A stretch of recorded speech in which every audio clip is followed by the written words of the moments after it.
বছরখানেক আগে তারেক রহমানের কিছু ছবি অনলাইনে ভাইরাল হইতেছিল। লন্ডনের কোনো একটা বাস স্টপে দাঁড়ায় তিনি ছবি তুলতেছিলেন, বাস থেকে উঠতেছেন, নামতেছেন।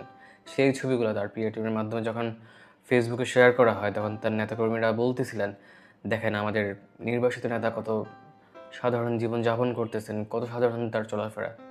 সেই নির্বাসিত নেতা বর্তমানে বাংলাদেশের একজন প্রধানমন্ত্রী। আমরা একটা ঈদও পার করে ফেললাম।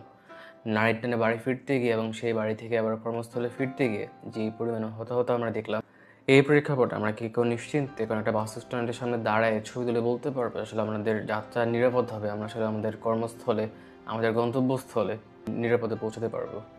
আমরা রাস্তায় নামলে কোনো বাস, ট্রাক, ট্রেন আমাদেরকে পিছিয়ে দিয়ে যাবে না। আমরা ফেরিতে করে নদী পার হওয়ার সময় আমরা ডুবে মরবো না, এই ধরনের নিশ্চয়তা আমি অন্তত দিতে পারবো না।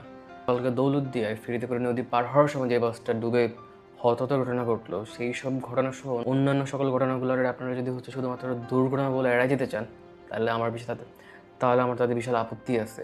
একটা দেশের মধ্যে যখন একই ধরনের মৃত্যু, একই ধরনের অব্যবস্থাপনা, একই ধরনের গাফিলতি যখন আমরা বারবার দেখতে চাই, এই প্যাটার্নটাই দেখা দেয় আমাদের সিস্টেমে যেই পরিমাণ আসলে সমস্যা আছে, যেই পরিমাণ দায়িত্ব অবহেলা থেকে শুরু করে যেই পরিমাণ আসলে অব্যবস্থাপনা আছে, এবং সেইখানে যে একটা জবাবদিহিতে একটা বিশাল একটা ঘাটতি আছে, সেইটা আমাদের দেখায় দেয়। রোড সেফটি ফাউন্ডেশন বলতেছে যে এক সপ্তাহে প্রায় 264 দুর্ঘটনায় মারা গেছে প্রায় 204 জন, এবং এতে আহত হয়েছে প্রায় 6 শতাধিক মানুষজন। এই সংখ্যাটা জাস্ট মুখস্থ করার জন্য না, এই সংখ্যাটা আমাদের বোঝার জন্য দরকার। এই ঈদ যাত্রা যেখানে হওয়ার কথা ছিল আনন্দের, সেখানে আমরা কারো কারোর জন্য সেটা একটা মৃত্যু যাত্রা হয়ে গেল।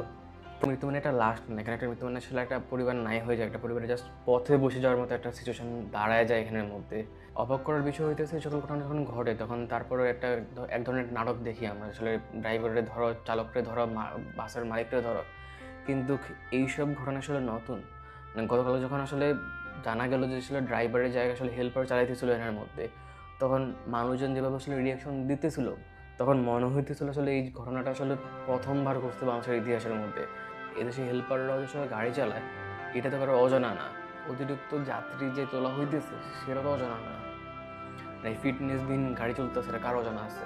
ঘাটে, সড়কে, টার্মিনালের রুটে আসলে কারা আসলে এই সকল জায়গায় নিয়ন্ত্রণটা রাখতেছে, কারা এখান থেকে চাঁদা তোলে, কারা আসলে টাকার বিনিময়ে যত ধরনের রুলস রেগুলেশন আছে সেগুলো সরায়, তারা এই সকল জিনিস হইতে দেয় কারা?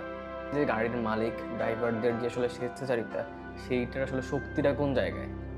তারা আসলে কারে চান্দা দিয়ে, কারা টাকা দিয়ে আসলে কি এই ধরনের হ্যাডমগিরি দেখায়, সেইটা তো অজানা না।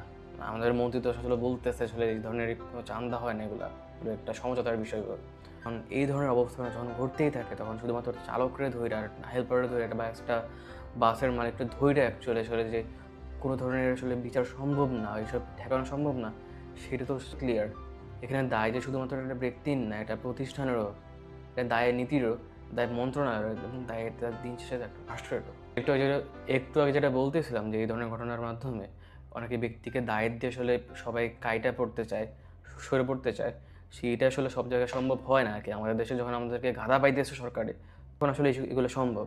দক্ষিণ কোরিয়া 2014 সালে একটা সিউল ফেরি দুর্ঘটনার মাধ্যমে প্রায় 300 জন মানুষ মারা যায়। মানে এই ঘটনার পর সেইখানকার প্রধানমন্ত্রী পদত্যাগ করে। 2023 সালে গ্রিসের মধ্যে একটা ট্রেন দুর্ঘটনা ঘটে, সেখানের মধ্যে আসলে সেই হতাহতের দায় নিয়ে সেখানকার পরিবহন মন্ত্রী পদত্যাগ করে। তাইওয়ানেও 2021 সালে একটা ট্রেন দুর্ঘটনার কারণে সেখানকার পরিবহন মন্ত্রী পদত্যাগ করে। এই সকল ঘটনায় প্রধানমন্ত্রী থেকে শুরু করে মন্ত্রীদের পদত্যাগটা আসলে ক্যান করতেছে ওরা। আসলে আমাদের জীবনের নিরাপত্তার দায়িত্ব আসলে যারা আছেন, তারা যদি সেই দায়িত্ব পালনে ব্যর্থ হন, তাহলে শুধুমাত্র একটা শোক বার্তা দিয়ে আসলে সেই দায়টা এড়ানো সম্ভব না।